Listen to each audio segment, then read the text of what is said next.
तो हेलो दोस्तों, कैसे हैं आप सभी लोग। आई होप सो कि यार सभी लोग ठीक ही होंगे। तो यस, एक बारी फिर से मैं आप सभी लोगों के लिए एक और नई वीडियो लेकर आ चुका हूं। और आज की इस वीडियो में मैं तुमको बताने वाला हूं मेटल हॉरर एस्केप गेम की फुल स्टोरी। बेसिकली इस गेम के अंदर एक साइको किलर या फिर मैनियाक होता है जो इंसानों को किडनैप कर कर अपने घर में बंद कर लेता है, छोटे छोटे जाल या फिर कैज में, और फिर उन पर टॉर्चर करता है। टॉर्चर इतना ज्यादा खतरनाक कि विक्टिम्स की पेनफुल डेथ हो जाती है। अब रियल क्वेश्चन ये आता है कि आखिरकार ये साइको किलर है कौन और ये क्यों इंसानों पर टॉर्चर करता है। मतलब इसके पास्ट में ऐसी क्या चीजें हुई जिसकी वजह से ये साइको किलर बन गया, एक क्रूअल मैनियाक साइको किलर। ये सारे सवालों के जवाब आपको ये वाली वीडियो में पता लगने वाले हैं, क्योंकि आज की इस वीडियो में मैं तुमको बताने वाला हूँ मेटल हॉरर एस्केप गेम की फुल स्टोरी। दैट्स व्हाई आज की ये वीडियो काफी ज्यादा इंटरेस्टिंग होने वाली है, इसलिए इस वीडियो को बिल्कुल भी स्किप मत करना। अगर आप लोगों ने वीडियो को लाइक नहीं किया तो एक लाइक कर दो एंड चैनल को सब्सक्राइब करके उस बेल आइकन को भी दबा दो। थोड़ा सपोर्ट दिखाओ यार। तो करते हैं आज की वीडियो को start. Let's go. Why the hell don't you do that?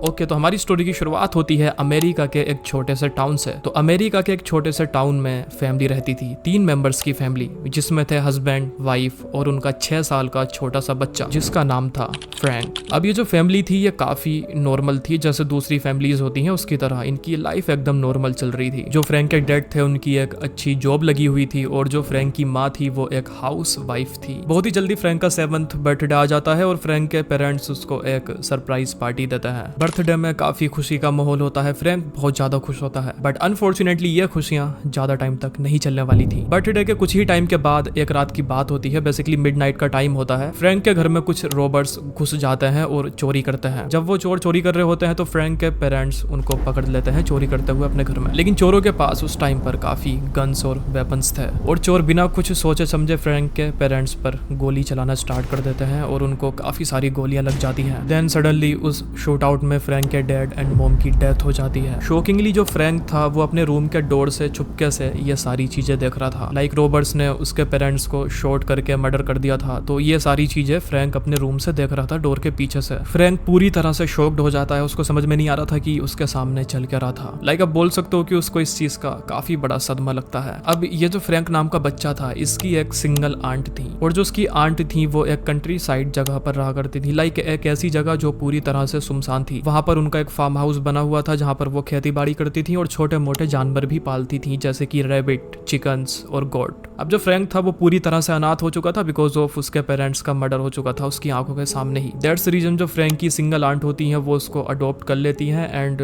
जो फ्रैंक होता है वो अपनी आंट के साथ उनके फार्म हाउस में रहने लगता है। लेकिन अब फ्रैंक पहले जैसा नहीं रहा था। लाइक जैसे वो पहले हंसता था, खेलता था, एक नॉर्मल बच्चे की तरह रहता था, वो अब बिल्कुल भी वैसा नहीं था। उसका बिहेवियर पूरी तरह से चेंज हो चुका था। लाइक अब वो साइलेंट रहता था, पूरी तरह से शांत, और किसी से कुछ भी नहीं बोलता था, ना खेलता था। आप बोल सकते हो कि फ्रैंक ने अपने आप को एक तरह से क्वारंटीन कर लिया था, और उसकी मेंटल हेल्थ धीरे धीरे करके बिगड़ती जा रही थी। वो मेंटली अनस्टेबल होता जा रहा था। जब फ्रैंक 11 साल का हुआ था तो इसने एक काफी ज्यादा डिस्टर्बिंग चीज करना स्टार्ट कर दी थी, एंड ये डिस्टर्बिंग चीज ये थी कि जो फ्रैंक की आंट थी तो उनके फार्म में काफी सारे छोटे छोटे एनिमल्स होते थे जिनको वो पालती थी। और अब फ्रैंक क्या करता है, इन्हीं छोटे छोटे एनिमल्स में से कुछ एनिमल्स को जंगल में लेकर जाता था चुपके से, जैसे कि कोई चिकन या फिर रैबिट, एंड फ्रैंक उन एनिमल्स को मारकर उनके जो ऑर्गन्स होते थे उनको बाहर निकाल लेता था। This is too disturbing specially for 11 years old child. But जो फ्रैंक होता है वो ये डिस्टर्बिंग चीज करता है। काफी टाइम तक फ्रैंक ऐसा ही करता है। अब जो फ्रैंक था वो सिर्फ जानवरों को मारता नहीं था। नाउ फ्रैंक क्या करता था, वो इस चीज को और एक्सट्रीम लेवल पर लेकर जाता है। वो जब जानवर जिंदा होते थे तो तभी उनके हाथ पैर को धीरे धीरे करके काटता था, और जानवर तड़पते रहते थे। जानवरों के लिम्स या फिर हाथ पैर काटने के बाद वो जिंदा जानवरों के ही ऑर्गन्स को बाहर निकाल लेता था, जिसकी वजह से एनिमल्स की तड़प तड़प कर पेनफुल डेथ हो जाती थी। लाइक आप बोल सकते हो कि जो फ्रैंक था वो एक नॉर्मल बच्चा तो बिल्कुल भी नहीं था, और उसकी मेंटल हेल्थ बिल्कुल भी ठीक नहीं थी। लाइक उसको मजा आता था ये सारे टॉर्चर करने में, एनिमल्स को दुख देने में। जब जानवर तड़प रहे होते थे वो उनके ऑर्गन्स निकाल रहा होता था, उनके हाथ पैर काट रहा होता था, तो उसको मजा आता था, उसको एक तरह से सुकून मिलता था। इस चीज का फाइनली फ्रैंक की आंट को पता लग जाता है। उनको पता लगता है कि फ्रैंक उनके एनिमल्स को जंगल में लेकर जाता है और उनको तड़पा तड़पा कर लाइक इतने डिस्टर्बिंग वे में मार देता है। सी जो फ्रैंक की आंट थी वो बचपन से ही उस फार्म हाउस में रही थी। वो खेती बाड़ी करती थी, तो उनको इतना मेंटल इलनेस, साइकियाट्रिस्ट, साइकोलॉजी, इन सारी चीजों के बारे में ज्यादा नहीं पता था। मतलब तुम लोग समझ सकते हो जो लोग कंट्री साइड रहते हैं या फिर गाँव में रहते हैं तो उन लोगों को इन चीजों के बारे में कम पता होता है। दैट इज द रीजन कि फ्रैंक की आंट उसको किसी साइकियाट्रिस्ट के पास ले जाने से बेहतर उसको पनिश करना समझती हैं। वो सोचती हैं कि फ्रैंक ने ये गलत काम किया है तो वो उसको पनिश कर दें तो शायद वो सुधर जाएगा। और ऐसा ही होता है। फ्रैंक की आंट उसको 2 दिन के लिए रूम में बंद कर देती है और 2 दिन तक सिर्फ उसको एक ही बार खाना देती हैं। मैं भी आंट को लगा था कि ऐसा करने से फ्रैंक सुधर जाएगा, बट ऐसा नहीं होता, क्योंकि जो फ्रैंक ने किया था वो एक नॉर्मल बच्चे जैसा तो बिल्कुल भी नहीं था। वो मेंटली डिस्टर्ब था। जब फ्रैंक 16 साल का होता है तो वो अपने ही एज के एक लड़के का मर्डर कर देता है। But there is one disturbing thing about this murder. After killing that boy, Frank also pulled out his body organs from his body. On the reference तुम लोग समझ सकते हो कि ये कितनी ज्यादा डिस्टर्बिंग चीज है। बाद में फ्रैंक पकड़ा जाता है और उसके ऊपर मर्डर चार्जेस लगा दिए जाते हैं। शॉकिंगली ये बात पता लगती है कि फ्रैंक ने जिस लड़के को मारा था वो उसका दुश्मन नहीं था। इवन फ्रैंक उस लड़के को जानता तक भी नहीं था, बस उसने ऐसे ही रैंडमली उस बंदे को मार दिया था। नाउ जो फ्रैंक था वो 16 साल का था, अंडर एज था। साथ में ही उसके पास्ट के कुछ पेनफुल इंसिडेंट्स थे, जैसे कि बचपन में उसके माँ बाप का मर्डर हो चुका था उसकी आंखों के सामने ही। ये सारी चीजों को देखते हुए फ्रैंक के ऊपर से मर्डर चार्जेस हटा दिए जाते हैं और उसको एक करेक्शन हाउस में भेज दिया जाता है। 3 साल ऐसे ही निकल जाते हैं। 3 साल के बाद फ्रैंक थोड़ा थोड़ा ठीक होने लगता है मेंटली। दैट्स द रीजन कि फ्रैंक को 3 साल के बाद करेक्शन हाउस से रिलीज कर दिया जाता है। फ्रैंक करेक्शन हाउस से छूटने के बाद अपने आंट के फार्म हाउस में ही वापस आ जाता है। बट यहाँ पर प्रॉब्लम ये थी कि फ्रैंक अभी भी पूरी तरह से ठीक नहीं हुआ था। लाइक जो उसकी मेंटल इलनेस थी वो पूरी तरह से ठीक नहीं हो पाई थी। वो अभी भी मेंटल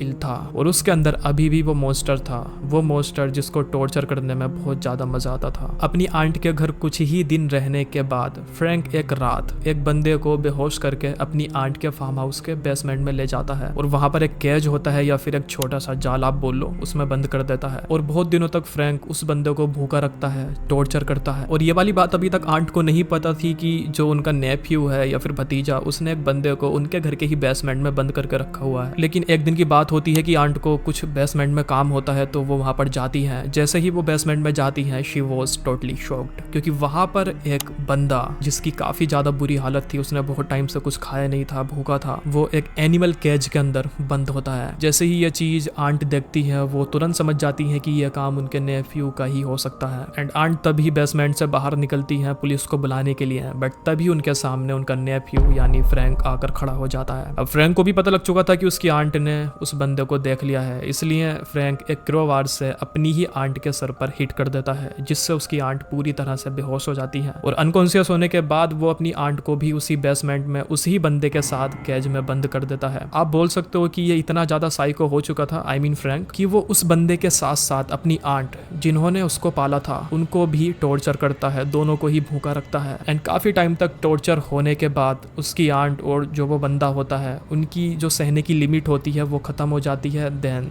दे वर डाई, दोनों ही मर जाते हैं। लेकिन फ्रैंक को इन दोनों को टॉर्चर करने में बहुत ज़्यादा मज़ा आया था। इवन तो वहाँ पर उसकी आंट भी थी, बट शॉकिंगली स्टिल उसको बहुत ज़्यादा मज़ा आया था। बाद में फ्रैंक इन दोनों ही बॉडीज़ को अपनी ही आंट के फार्म या फिर खेत में ले जाकर बरीड कर देता है।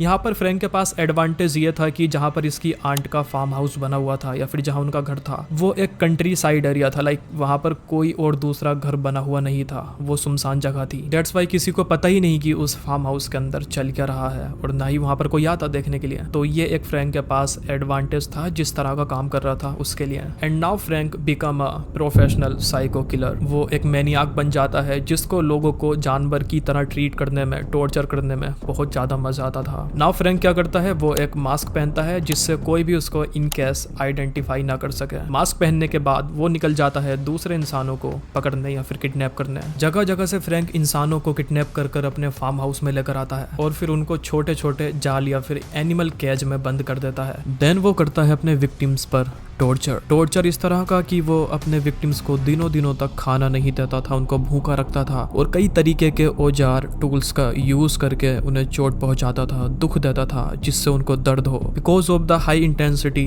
टॉर्चर अल्टीमेटली जो उसके विक्टिम्स होते थे वो मर जाते थे। एंड फ्रैंक को बहुत ज्यादा मजा आता था अपने विक्टिम्स को एनिमल की तरह ट्रीट करने में, उन्हें टॉर्चर करने में, दर्द देने में, और जब वो मरते थे तड़प कर वो खुश होता था। एंड ऐसे ही फ्रैंक 4 लोगों को जगह जगह से किडनैप कर लेकर आता है अपने फार्म हाउस में। देन उनको अपने फार्म हाउस में अलग अलग जगहों पर बंद कर देता है। ये जो 4 विक्टिम्स थे फ्रैंक के, इनके नाम थे एलन, एमिली, यूजीन, एडल।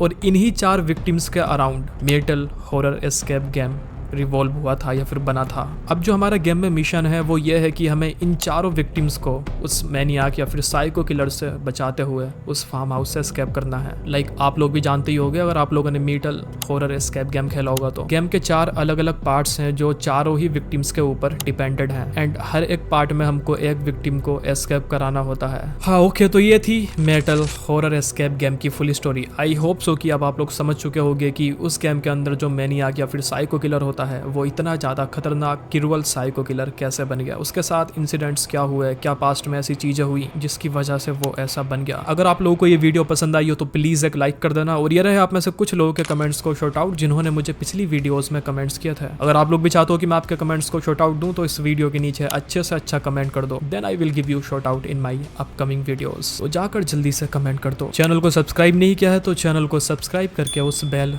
आइकन को भी दबा दो, थोड़ा सपोर्ट दिखाओ यार। मिलते हैं आपसे अगली वीडियो में, तब तक के लिए बाय बाय।